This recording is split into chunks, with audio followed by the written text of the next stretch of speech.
Hello good morning and welcome back friends. आप देख रहे हैं पेसर एजुकेशन यूट्यूब चैनल। आज की इस वीडियो में बात करेंगे 18-19 अगस्त से रिलेटेड जितने भी इंपॉर्टेंट करंट अफेयर बनती हैं सारी इस वीडियो में कंप्लीट करेंगे। साथ ही काफ़ी सारे एक्स्ट्रा फैक्ट भी यहाँ पर डिस्कस करेंगे। सो पूरे लेसन को ध्यान से और लास्ट तक आप ज़रूर देखिएगा। इसकी PDF आप डाउनलोड कर सकते हैं नीचे वीडियो के डिस्क्रिप्शन में से। देखिए, सबसे पहले हम बात कर लेते हैं जो लास्ट वीडियो की क्विज थी आपके लिए। क्वेश्चन था कि हाल ही में किसके द्वारा द इंडिया स्टोरी नामक जो पुस्तक है इसको यहाँ पर लिखा गया है। हाल ही में एक नई पुस्तक जारी हुई है द इंडिया स्टोरी, और ये पुस्तक लिखी गई है जो RBI के पूर्व गवर्नर रहे हैं विमल जालान, इन्हीं के द्वारा इस पुस्तक को लिखा गया था। ठीक है, ध्यान रखिएगा, इम्पोर्टेंट है। नेक्स्ट अब बात करते हैं, देखिए यहाँ पर आज की करंट अफेयर की पहला अपडेट आपके सामने है। हाल ही में पर्यावरणविदों ने मांग की है कि स्लेडर लोरिस के संरक्षण के लिए कदवूर रिजर्व फॉरेस्ट को वन्यजीव अभ्यारण्य घोषित किया जाए कि किस राज्य में स्थित है। तो यहाँ पर देखिएगा जो कदवूर रिजर्व फॉरेस्ट है ये यहाँ पर जो स्लेडर लोरिस की प्रजाति जिसको आप यहाँ पे देख रहे हैं फोटो में, इसके कारण ये चर्चा में रहा है कदवूर रिजर्व फॉरेस्ट। और ये कहाँ पर है? ये तमिलनाडु में है। इतना आपको ध्यान रखना है, इंपॉर्टेंट। देखिए, दो तरीके से क्वेश्चन बन सकता है यहाँ पे। डायरेक्टली भी आपसे पूछा जा सकता है कि कदवूर रिजर्व फॉरेस्ट कहाँ स्थित है, तो तमिलनाडु में। ठीक है, और यहाँ पर देखिएगा इसको वन्यजीव अभ्यारण्य घोषित किए जाने की हाल की मांग के कारण ये चर्चा में रहा है। नेक्स्ट यहाँ पे 16 अगस्त 2021 को किसने डी जूरे ट्रांसफर डे मनाया है? तो ये पुदुचेरी ने मनाया है। ध्यान रखिएगा, 16 अगस्त को डी जूरे ट्रांसफर डे। ये क्या होता है, थोड़ा इसके बारे में जान लेते हैं। देखिए, डी जूरे ट्रांसफर डे वह दिन है जब पुदुचेरी को वास्तव में रियल में स्वतंत्रता मिली थी। ध्यान रखिएगा, जैसे हमारा देश आज़ाद हुआ था 1947 में, उसके बाद तत्काल पुदुचेरी फ्रांस के नियंत्रण में था। उसके बाद भी जो इसको जो मतलब कि वास्तव में जो आज़ादी मिली थी 1962 में मिली थी, 16 अगस्त 1962 में। और इसी वजह से यहाँ पर जो पुदुचेरी है इसको 16 अगस्त को ये अपना मतलब कि जो आज़ादी मिली इस डे को ये डी जूरे ट्रांसफर डे के रूप में मनाता है। ये आपको ध्यान रखना है। इसीलिए यहाँ पर देखिएगा इसी दिन जो मतलब कि भारतीय संघ के साथ इस राज्य से क्षेत्र का जो कानूनी विलय है वो प्रभावी हुआ था 1962 में 16 अगस्त को। ठीक है, इसीलिए मनाया जाता है। नेक्स्ट यहाँ पे TCS 17 अगस्त 2021 को 13 लाख करोड़ रुपए के बाजार मूल्य को पार करने वाली दूसरी भारतीय कंपनी बन गई है। पहली कौन सी है इस लिस्ट में? तो आपका करेक्ट आंसर होगा रिलायंस। रिलायंस के बाद जो टाटा कंसल्टेंसी सर्विसेज है TCS, ठीक है, ये यहाँ पर बाजार मूल्य 13 लाख करोड़ के बाजार मूल्य को पार करने वाली दूसरी भारतीय कंपनी बन गई है। नेक्स्ट यहाँ पे ब्रिटिश कंपनी हाउस प्रेस द्वारा तैयार की गई एक रिपोर्ट के अनुसार किसको 2020 में दुनिया के 50 सबसे प्रदूषित शहरों की सूची में दूसरा सबसे प्रदूषित शहर घोषित किया गया है? तो ये भारत का ही एक शहर है और ये है उत्तर प्रदेश का गाजियाबाद। देखिए, जो ब्रिटिश कंपनी है हाउस प्रेस, इसी की रिपोर्ट है और इसके अनुसार जो कंट्री और शहरों की लिस्ट जारी की गई है, सबसे प्रदूषित कंट्री और सबसे प्रदूषित जो शहर हैं, जो सिटी है उनकी। ठीक है, तो ये 2020 के लिए रिपोर्ट थी जो आज हाल ही में जारी की गई है। इस रिपोर्ट में देखिए, अगर हम कंट्री की बात करते हैं तो बांग्लादेश दुनिया भर में सबसे प्रदूषित देश रहा है 2020 के अंदर।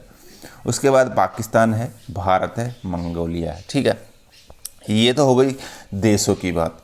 वहीं दुनिया के सबसे प्रदूषित शहरों में यूपी का जो गाजियाबाद है इसका नाम भी शामिल है और दूसरे नंबर पर इसका नाम आता है यहाँ पर। ये आपको ध्यान रखना है। तो सबसे प्रदूषित शहरों की सूची में अगर मैं बात करता हूँ तो पहले नंबर पर है जीजियांग प्रांत का जो चीनी शहर है होटन। ये सबसे प्रदूषित शहर है इस सूची के अंदर। उसके बाद दूसरे नंबर पर यूपी का गाजियाबाद है, उत्तर प्रदेश का। ठीक है, ध्यान रखिएगा।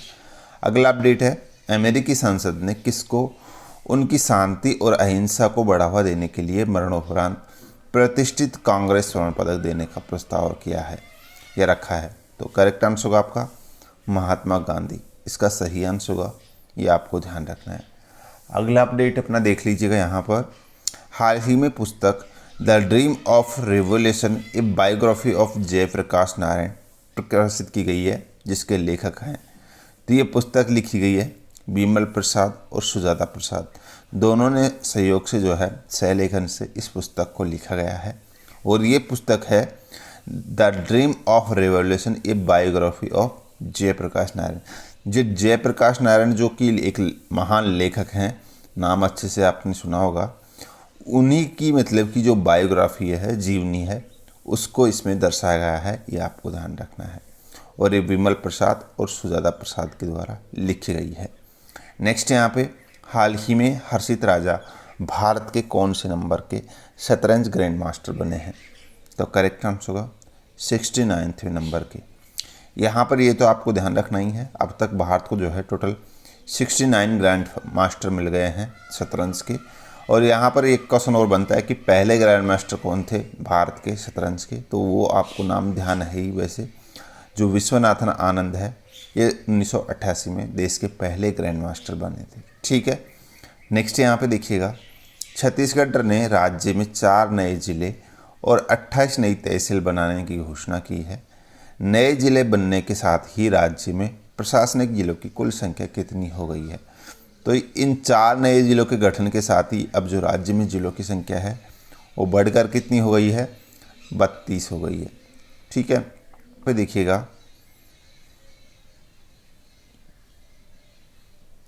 देखिए नेक्स्ट अपडेट यहाँ पर, किस देश के प्रधानमंत्री मोहिउद्दीन यासीन ने देश में राजनीतिक उथल पुथल के बाद अपने पद से इस्तीफा दे दिया है? तो ये हैं मलेशिया के। देखिए मलेशिया के जो प्रधानमंत्री है मोहिउद्दीन यासीन, ये हाल ही में चर्चा में रहे हैं, ये क्योंकि इन्होंने अपने पद से इस्तीफा दे दिया है और ये मलेशिया के प्रधानमंत्री हैं। नेक्स्ट यहाँ पे, निम्न में से किस राज्य सरकार ने राजीव गांधी ग्रामीण भूमिहीन मजदूर न्याय योजना शुरू की है, जिसके तहत 12 लाख भूमि मजदूरों को 6,000 रुपये प्रदान किए जाएंगे? तो ये शुरू की गई है छत्तीसगढ़ के द्वारा। देखिए योजना का नाम ध्यान रखिएगा, राजीव गांधी ग्रामीण भूमिहीन मजदूर न्याय योजना। जिनके पास जो है भूमि मतलब ज़मीन नहीं है, जिन मजदूरों के पास, उनको इसके तहत जो है 6,000 रुपये प्रदान किए जाएंगे और ये छत्तीसगढ़ सरकार ने शुरू की है। यहाँ पर छत्तीसगढ़ की बात हुई है, 2-4 पॉइंट आप ध्यान रख लीजिएगा। पहला पॉइंट यहाँ पे गवर्नर है। गवर्नर कौन है? अनुसुईया उइके यहाँ के गवर्नर है वर्तमान में। मुख्यमंत्री भूपेश बघेल है यहाँ पर। राज्यसभा सीटों की संख्या 5 है राज्य में और लोकसभा सीटों की संख्या 11 है छत्तीसगढ़ के अंदर। ठीक है, नेक्स्ट अपडेट आपके सामने है, किस राज्य सरकार ने हाल ही में घोषणा की है कि सरकार बीजू स्वास्थ्य कल्याण योजना के तहत स्मार्ट स्वास्थ्य कार्ड प्रदान करेगी? तो ये घोषणा की है ओडिशा सरकार ने। ओडिशा सरकार ने एक योजना शुरू की है, बीजू स्वास्थ्य कल्याण योजना। ठीक है, और इसके तहत ये स्मार्ट स्वास्थ्य कार्ड भी प्रदान करेगी, इसलिए चर्चा में है अभी। ठीक है, तो उड़ीसा आपको ध्यान रखना है। उड़ीसा की बात की है तो इसके गवर्नर जो है वो कौन है वर्तमान में? गणेशी लाल है। सीएम कौन है? नवीन पटनायक है। राज्यसभा सीटों की संख्या कितनी है? 21 है। और लोकसभा सीटों की संख्या 21 है और राज्यसभा सीटों की संख्या 10 है। ये किसके बारे में बात की हमने? ये उड़ीसा के बारे में बात की। ठीक है, नेक्स्ट अपडेट यहाँ पर देखिएगा, हाल ही में भारतीय नौसेना और किस देश के रॉयल नेवी के बीच में एक वार्षिक द्विपक्षीय ड्रिल अभ्यास एक्सरसाइज कोंकण शुरू हुआ है? तो ये जो एक्सरसाइज कोंकण शुरू हुआ है, ये भारतीय नौसेना और ब्रिटेन की जो रॉयल नेवी है, इन दोनों के बीच में ये शुरू हुआ है, जो कि एक वार्षिक द्विपक्षीय ड्रिल अभ्यास है। ये आपको ध्यान रखना है। नेक्स्ट यहाँ पे, जनजातीय मामलों के मंत्रालय ने वंदन कार्यक्रम के तहत आकांक्षी राज्यों को प्राथमिकता के साथ अगले 5 वर्षों में सभी 27 राज्यों में कितने वंदन उत्पादक कंपनियां स्थापित करने की घोषणा की है? तो टोटल यहाँ पर 200 वंदन उत्पादक कंपनियां यहाँ पर स्थापित की जाएगी। 27 राज्यों में जो है इसको स्थापित किया जाएगा, ये आपको ध्यान रखना है। ठीक है, आने वाले 5 वर्षों में। नेक्स्ट यहाँ पे, किसने हिंदुस्तान 228 नामक एक नागरिक विमान का हाल ही सफल परीक्षण किया है? तो ये किया गया है जो हिंदुस्तान एरोनॉटिक्स लिमिटेड है, इसके द्वारा हाल ही में ये एक नया हिंदुस्तान 228 नामक एक नागरिक विमान निर्माण किया गया है, जिसका हाल ही जमीनी परीक्षण किया गया है सफलतापूर्वक। नेक्स्ट यहाँ पे निम्न में से किसने डीजल की बढ़ती मांग को पूरा करने के लिए हाई स्पीड डीजल की डोर टू डोर डिलीवरी शुरू की है? तो ये की है भारत पेट्रोलियम कॉरपोरेशन लिमिटेड के द्वारा। देखिए यहाँ पर Bharat petroleum corporation limited BPCL जो है, इसी ने ये डोर टू डोर डिलीवरी शुरू की है, किसकी? डीजल की। नेक्स्ट यहाँ पे प्रधानमंत्री श्री नरेंद्र मोदी द्वारा हाल ही में की हुई घोषणा के अनुसार भारत किस वर्ष तक ऊर्जा स्वतंत्रता बनने का लक्ष्य निर्धारित किया है? तो आपको ध्यान रखना है 2047 तक जो है भारत ने ऊर्जा स्वतंत्र बनने का लक्ष्य निर्धारित किया है, हाल ही PM की घोषणा के अनुसार। नेक्स्ट यहाँ पे अब बात करते हैं जो आज की क्विज है, इसका आंसर लिखना है आपको नीचे कमेंट बॉक्स में। देखिए क्वेश्चन है कि कौन वर्तमान में भारत के स्वास्थ्य मंत्री हैं, ये आपसे पूछा जा रहा है। जो भी करेक्ट आंसर है नीचे कमेंट बॉक्स में लिखना है। सो गाइस ये थी आज की करंट अफेयर। आई होप आपको वीडियो पसंद आई है, तो प्लीज़ इस वीडियो को ज़्यादा से ज़्यादा लाइक करिएगा, शेयर कीजिएगा, चैनल को सब्सक्राइब कीजिएगा। आज की इस वीडियो में इतना ही है, मिलते हैं नेक्स्ट वीडियो में। धन्यवाद।